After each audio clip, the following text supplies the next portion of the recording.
Hello everyone, welcome to market recap. आज हम बात करेंगे हमारे दूसरे वीडियो में, जिसका नाम है इंडेक्स में ऑपरेटर से कैसे बचें। रिसेंटली हमने एक केस देखा है, जेन स्ट्रीट वाला मामला। तो आप यहाँ से तो सोच ही सकते हैं कि मार्केट में क्या क्या आतंक मचा हुआ है। तो इससे बचने के लिए हमें किन किन चीज़ों का ज़रूरत पड़ने वाला है, ये हम बात करेंगे।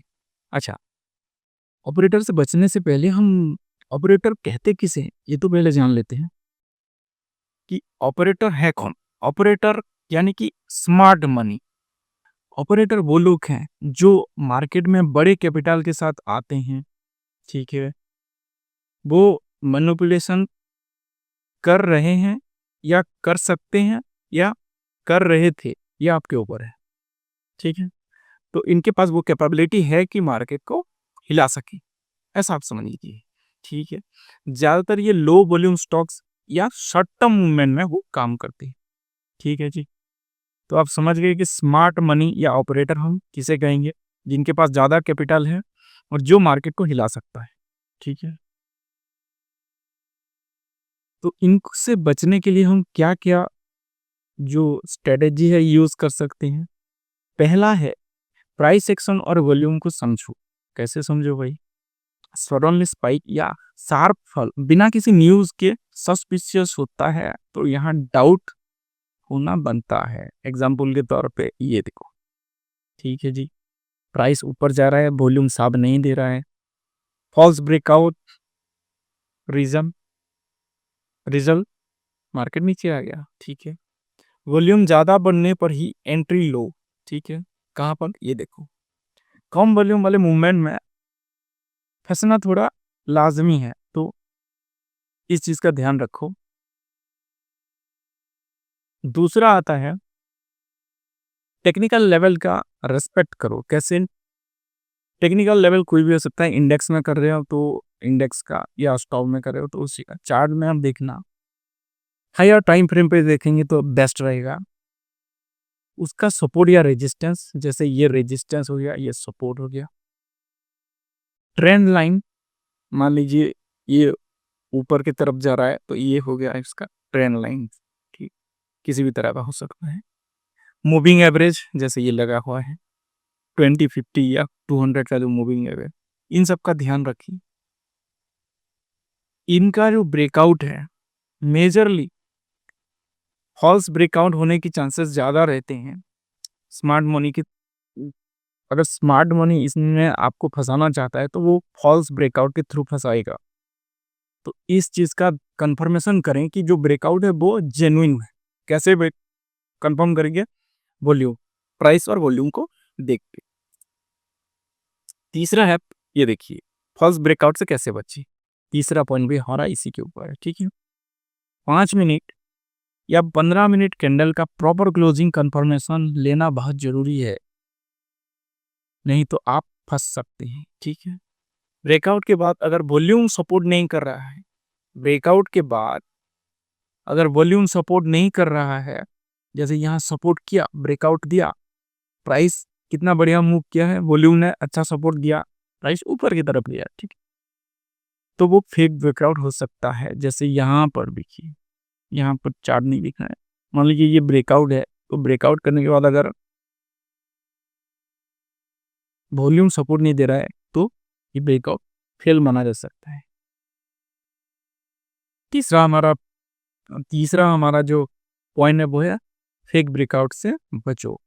चौथा है स्टॉप लॉस का स्ट्रिक्ट यूज करो। ये एक चीज है आपको जो स्मार्ट मनी के ट्रैप से बचा सकता है। इंडेक्स ट्रेडिंग में ऐसा लगाना मैंडेटरी है। मैंडेटरी क्यों है? क्योंकि इंडेक्स में हाल ही में केस हुआ है, आप देख चुके हैं, जेन स्ट्रीट वाला मामला। तो इसीलिए इंडेक्स में मैंडेटरी बोल दिए हैं। वैसे आपकी मर्जी, लगाएं ना लगाएं, नहीं लगाएंगे तो फिर भुगतेंगे भाई। ऑपरेटर कभी भी रिवर्स मूवमेंट करा सकता है क्योंकि उनके पास ज़्यादा बड़ा कैपिटल है। तो डिसिप्लिनली एसएल को फॉलो करें, ये आपका बेस्ट फ्रेंड है, ठीक है। मान लीजिए कहीं पर अगर सेटअप आपका बना, तो आप ट्रेड ले रहे हैं, तो उसका एसएल क्या रखना है वो आप डिसाइड करें। वैसे एसएल भी दो तरह का होता है, एक तो टाइम बाउंड एसएल होता है, दूसरा प्राइस वन एसएल होता है, ठीक है। इसके बारे में फिर कभी बात करेंगे डिटेल में। 5वां है न्यूज़ एंड इवेंट से दूर रहो। हाँ, ये चीज़ अगर आप नए ट्रेडर हैं तो दूर रहिए। अगर आप एक्सपीरियंस ट्रेडर हैं, मान लीजिए ट्रेडिंग में 1.5-2 साल से ऊपर हो चुका है आपको, तो फिर आप ट्रेड ले सकते हैं।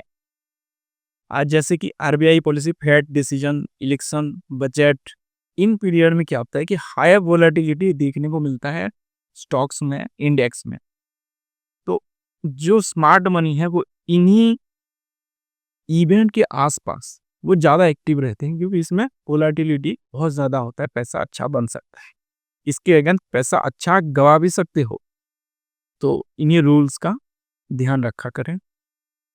छठा जो पॉइंट है, ऑप्शन ऑप्शन चेन का एनालिसिस अच्छे से करें। ठीक है, कैसे करें? कि जो वाई इंटरेस्ट बिल्डअप है, पुट कॉल रेशियो है, मैक्सिमम पेन कहाँ पे है, ये आप ऑप्शन चेन में जाके एनालिसिस करें। यहाँ चार्ट पे अगर आप देखेंगे तो मान लीजिए एग्जांपल दिया गया है कि प्राइस अगर नीचे जा रहा है और ओपन इंटरेस्ट बढ़ रहा है तो बियरिश माहौल है, और अगर ओपन इंटरेस्ट प्राइस ऊपर जा रहा है और ओपन इंटरेस्ट भी ऊपर जा रहा है तो बुलिश माहौल है, और अगर प्राइस नीचे जा रहा है और ओपन इंटरेस्ट भी घट रहा है तो फिर बेयरिश माहौल है। शायद ये एग्जांपल आपको, ये टेबल अच्छा काम आएगा, इसका स्क्रीनशॉट आप ले सकते हैं। सातवां हमारा जो पॉइंट है, अवॉइड ओवर लेवरेजिंग। स्पेशली जो इंडेक्स में ऑप्शन में काम कर रहे हैं उनके लिए ऑपरेटर के एक्टिविटी में रैपिड रिवर्सल होना बेहद लाजमी है, क्योंकि वो आपको फंसाना चाहता है। तो अगर आप ओवर लेवरेजिंग रखेंगे, लेवरेज बहुत ज़्यादा लेंगे, तो आपका कैपिटल बहुत जल्दी वाइप आउट होने के चांसेस होते हैं। तो ओवर लेवरेजिंग ना करना सबसे बेस्ट है स्मार्ट मनी से बचने का। 8वां है कि एक्सपायरी डे में आप हमेशा अलर्ट रहें। क्यों?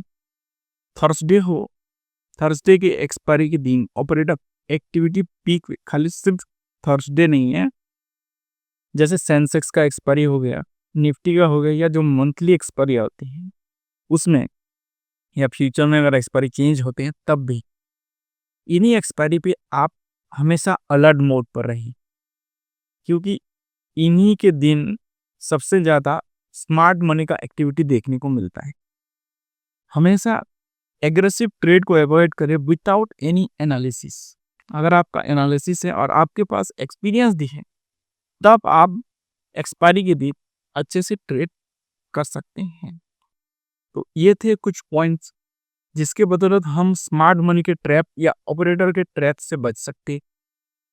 तो इन्हीं पॉइंट्स का यूज़ करके आप भी बचे रहिए, मार्केट में बने रहिए। वीडियो कैसा लगा आप ज़रूर बताइएगा। मिलते हैं नेक्स्ट वीडियो में, तब तक के लिए धन्यवाद।